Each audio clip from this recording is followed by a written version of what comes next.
In the previous part, we opened the tire up and examined each component: the bead, the inner liner, the carcass, the belts, the sidewall, and the tread, along with the materials and the manufacturing process.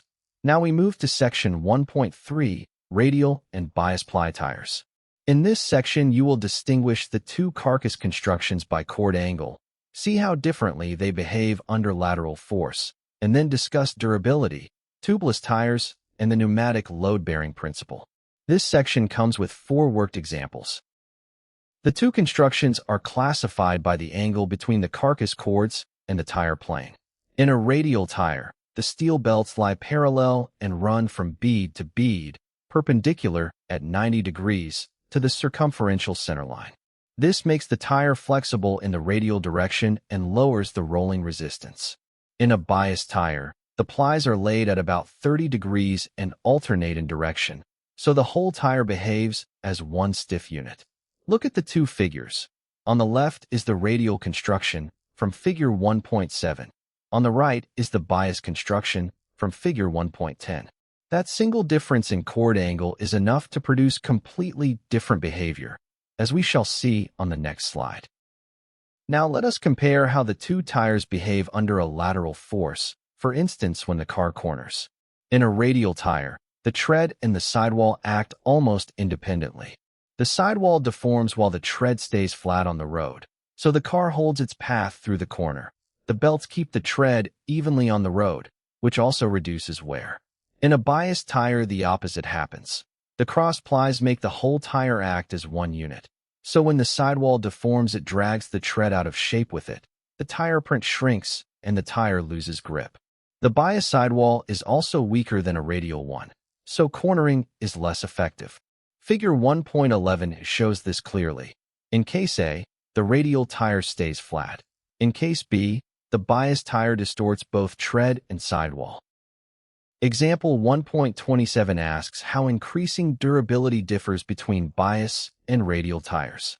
For a bias tire, we add more plies and more bead wires. But the more plies, the heavier the tire, the more heat it generates and the shorter its life. For a radial tire, the approach is quite different.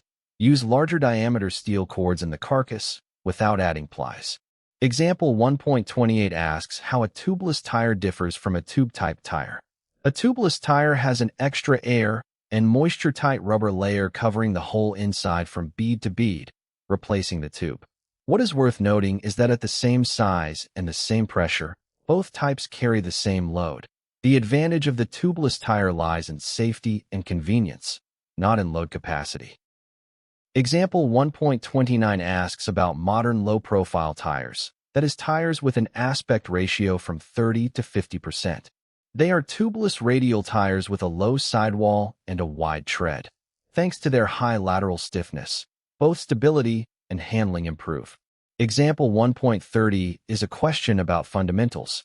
How does a tire carry load? The tire is a pneumatic system. The air pressure puts the carcass cords in tension, and cords carry tension very well, but almost no compression. When the wheel is loaded, the cords between the rim and the road slacken, while the cords on the opposite side pull the bead upward. That mechanism is what transmits the load from the road to the rim. The air does not simply push the rim up. Now we move to section 1.4, the tread.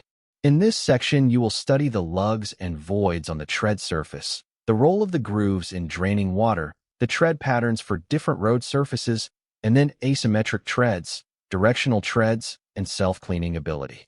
This section comes with 2 worked examples. The tread consists of 2 elements, lugs and voids. How the lugs and voids are laid out governs both the traction and the noise of the tire. Wide, straight longitudinal grooves give a quiet ride with high lateral grip. Many lateral grooves increase traction, but also increase noise. The most important role of the grooves is to let water escape from the tire print. Without them, water forms a thin film that removes friction, and that is exactly the path to hydroplaning, which we study in section 1.5. Figure 1.12 shows the lugs and voids on the tread surface. The mud terrain tire in particular has large lugs and large voids, giving good grip on soft ground while shedding mud from the grooves on its own. Example 1.31 asks us to distinguish three tread patterns. An asymmetric tread has two halves with different patterns, combining two or more functions for overall optimization. A directional tread rotates in one direction only, with an arrow on the sidewall showing that direction, and is optimized for wet roads, snow, and mud. A non-directional tread can rotate either way without losing performance. Example 1.32 asks what self-cleaning is and why it matters for mud tires. It is the ability of the tread to shed mud from the grooves after each rotation, which keeps the grip steady. A good mud tire releases material very easily. In the next part, we will study hydroplaning.